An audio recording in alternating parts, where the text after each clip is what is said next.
Film की शुरुआत बिल्लू से होती है, जो कि एक पान तामुल की गुमटी चलाया करता था। पर बिल्लू के इस काम से उसके पिताजी कुछ खास खुश नहीं थे। बिल्लू को भी उनकी बातों से कोई लेना देना नहीं था। उसका ये मानना था कि घर में बैठकर मुफ्त की रोटी तोड़ने से अच्छा बाहर जाकर 2 पैसे कमा लेने में ही सबकी भलाई है। और इसी महान सोच के साथ साइकिल पर पैदल मारता हुआ बिल्लू अपनी पान की दुकान पर पहुंच जाता है। लेकिन दिक्कत बस इस बात की थी कि बिल्लू की दुकान जिस जगह पर मौजूद थी, उस जगह हफ्ते में सिर्फ एक बार ही साप्ताहिक बाजार लगा करता था। और उस वजह से उस दिन तो बिल्लू की अच्छी कमाई हो जाया करती थी। पर सप्ताह के अगले 6 दिन उसे अपनी दुकान पर बैठकर सिर्फ मक्खी मारने के अलावा और कोई काम नहीं रहता, क्योंकि आसपास ना तो कोई लोग नजर आते और ना ही कोई घर। हाँ, बिल्लू की दुकान के ठीक ऑपोजिट में एक घर तो था, पर एकदम वीरान। उस घर को देखने पर ऐसा प्रतीत होता था कि मानो उस घर में भूतों का वास हो। एक रोज हमेशा की तरह जब बिल्लू अपने दुकान पर पहुंचता है तो देखता है कि सामने वाली घर का रिनोवेशन चल रहा है। पास ही में मौजूद शहरी बाबू से थोड़ी पूछताछ करने पर पता चलता है कि सब इंजीनियर साहब अपने पूरे परिवार के साथ उस घर में रहने आ रहे हैं। कुछ ही देर बाद सब इंजीनियर मिस्टर ननोडिया अपनी वाइफ, एक बेटा और एक बेटी रिंकू के साथ वहाँ पधारते हैं। रिंकू की खूबसूरती देख अपनी दुकान पर हथौड़े मारता हुआ बिल्लू गलती से अपने अंगूठे पर ही हथौड़ा दे मारता है। एक दिन मिस्टर ननोरिया अपने बेटे के लिए डेयरी मिल्क खरीदने बिल्लू की दुकान पर आते हैं, पर बिल्लू की दुकान पर सिर्फ फ्लैक और विमल के अलावा और कुछ अवेलेबल ही नहीं था। बिल्लू नोटिस करता है कि जब से रिंकू उस घर में आई है तब से उसके दुकान पर ग्राहक आने शुरू हो गए हैं। दरअसल रिंकू जिस कॉलेज में पढ़ने जाया करती थी, उस कॉलेज के कुछ लफंगे लड़के रिंकू का पीछा करते हुए उसके घर तक पहुंच जाया करते थे।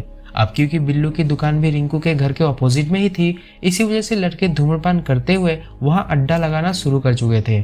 शायद उन्हें यह लग रहा था कि रिंकू उन्हें सिगरेट पीते हुए अगर देखेगी तो इंस्टेंटली उसके प्यार में फ्लैट हो जाएगी। रिंकू के पीछे शहर के 2 सबसे बड़े लफंगे शीला भैया और अंशु भैया भी अब बिल्लू की दुकान पर पान खाने आने लगे थे। शीला भैया का किसी पॉलिटिकल पार्टी के साथ कनेक्शन था, तो वहीं दूसरी तरफ आंसू भैया शहर के सबसे बड़े गैंगस्टर, और ये दोनों सबसे बड़े चमचे जो दोनों तरफ से खेल रहे थे। इन दोनों के पास सिर्फ एक ही काम था, शीला भैया के सामने आंसू भैया की बुराई करना और आंसू भैया के सामने शीला भैया की बुराई करना। इतिहास में इन्हीं जैसे लोगों को कहा गया है। दोनों शीला भैया से कैरम बोर्ड खरीदने के पैसे लेते हैं और जाकर आंसू भैया की दुकान से फ्री में उठा ले आते हैं। अब बिल्लू की दुकान पर कैरम बोर्ड के आने से काफी ज्यादा अड्डाबाजी शुरू हो चुकी थी, लेकिन इससे बिल्लू को फायदा भी बहुत ज्यादा हो रहा था। वैसे कैरम बोर्ड खेलने में किसी को खास दिलचस्पी तो नहीं थी, वो सभी तो बस रिंकू की एक झलक पाने के लिए वहाँ अड्डाबाजी और सुट्टाबाजी किया करते थे।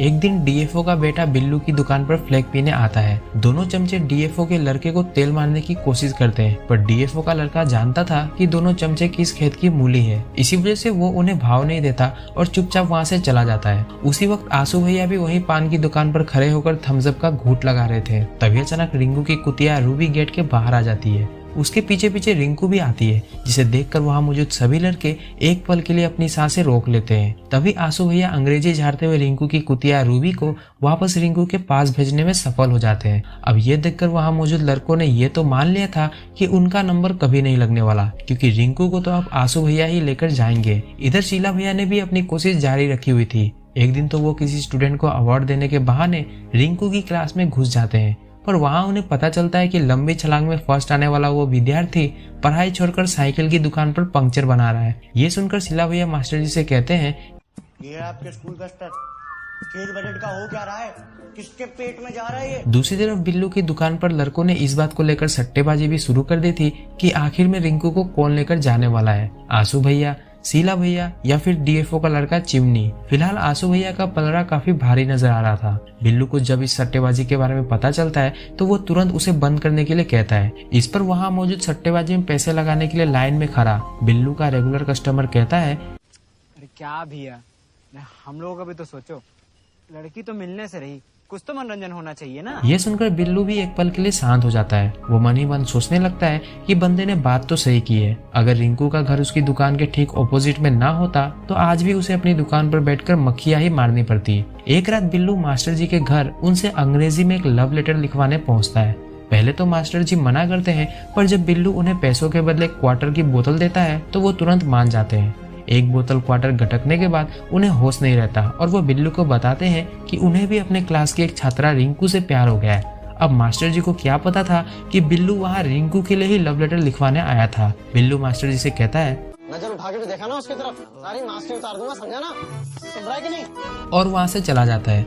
रिलैक्स गाइस, मास्टर जी नशे में थे, सो बिल्लू ने उनसे जो कहा वो उन्हें समझ में नहीं आया होगा। एक रोज रिंकू अपनी कुतिया को लेकर सैर करने निकलती है। तभी डोगेस रिंकू की विदेशी कुतिया को देखकर उसके पीछे पड़ जाता है और उसका पीछा करना शुरू कर देता है। लेकिन इससे पहले कि डोगेस रिंकू की कुतिया को दबोच पाता, बिल्लू उसे ढेला मारते हुए वहां से भगा देता है। रिंकू भी बिना कुछ कहे बिल्लू को आंखों ही आंखों में थैंक्स बोलकर अपनी कुतिया के साथ घर में चली जाती है। इस हादसे के बाद बिल्लू ने अपने हाथ पर एक लेटर भी गुदवा लिया था, जिसका मतलब क्या होता है वो आप अगर कमेंट करके हमें बताएंगे तो हमें भी बहुत अच्छा लगेगा। शायद अब किस्मत भी बिल्लू के साथ थी। उधर डीएफओ को भी पता चल गया कि उनका सुपुत्र रोज का 2 डब्बा फ्लेक फूंक कर अपने फेफड़े जला रहा है, इसलिए अपने अधिकारियों से कहकर उन्होंने चिमनी का बिल्लू की दुकान पर जाना ही बंद करवा दिया।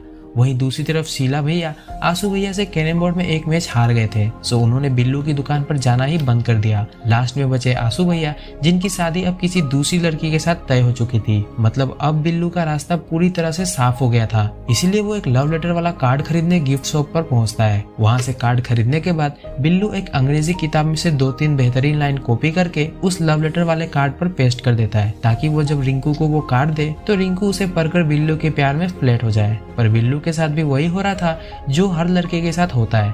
वो इतनी हिम्मत जुटा ही नहीं पा रहा होता है कि सीधे जाके रिंकू को वो लव लेटर दे सके। इसी तरह कई दिन बीत जाते हैं और एक दिन फाइनली बिल्लू जोर से उस लेटर को फेंक कर उसे पहली मंजिल पर बने रिंकू के बैल्कनी में पहुंचाने की कोशिश करता है। पर अफसोस वो लव लेटर रिंकू के घर के बरामदे में ही गिर जाती है। अब इससे पहले कि बिल्लू उस लेटर को वहां से उठा पाता, मिस्टर ननोड़िया के हाथ वो लेटर लग जाता है। वो बिल्लू से आकर उस लेटर के बारे में पूछते हैं तो बिल्लू उन्हें बताता है कि 2 लड़के मुंह में गमछा बांधकर वहां आए थे और वही उस लेटर को फेंक कर गए हैं। अगले ही दिन इंस्पेक्टर भदौरिया अपनी बुलेट पर गड़गड़ाते हुए वहां आते हैं और मिस्टर ननोड़िया से मिलते हैं। शायद मिस्टर ननोड़िया ने उस लेटर वाली बात को बताने के लिए ही इंस्पेक्टर भदौरिया को बुलाया था। इंस्पेक्टर भदौरिया आते ही बिल्लू और वहां मौजूद कुछ लफंगों की धुलाई करना शुरू कर देते हैं और साथ ही साथ उन्हें चेतावनी देते हुए कहते हैं, आज के बाद अगर यहाँ कोई लौंडा दिख गया ना तो गांड पे इतने लात मारूंगा साले जीवन भर हग नहीं पाओगे।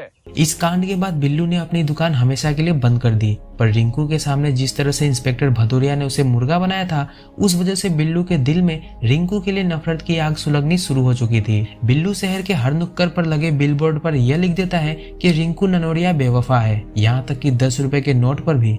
पर उसने ये काम रात के अंधेरे में करा था, सो किसी को भी पता नहीं चल पाता कि आखिर इसके पीछे किसका हाथ है। अब 4 महीने से दुकान बंद थी तो जाहिर सी बात है कि बिल्लू की इनकम भी बंद थी। अब इनकम बंद थी तो वो अपनी उधारी कैसे चुका पाता। इसलिए साल के आखिरी दिन यानी 31 की नाइट को बिल्लू अपनी दुकान वापस से खोलता है। दुकान खुलते ही आंसू भैया, शीला भैया और उनके दोनों चमचे काफी सारे लड़कों को साथ लेकर वहाँ अड्डाबाजी करने पहुंच जाते हैं।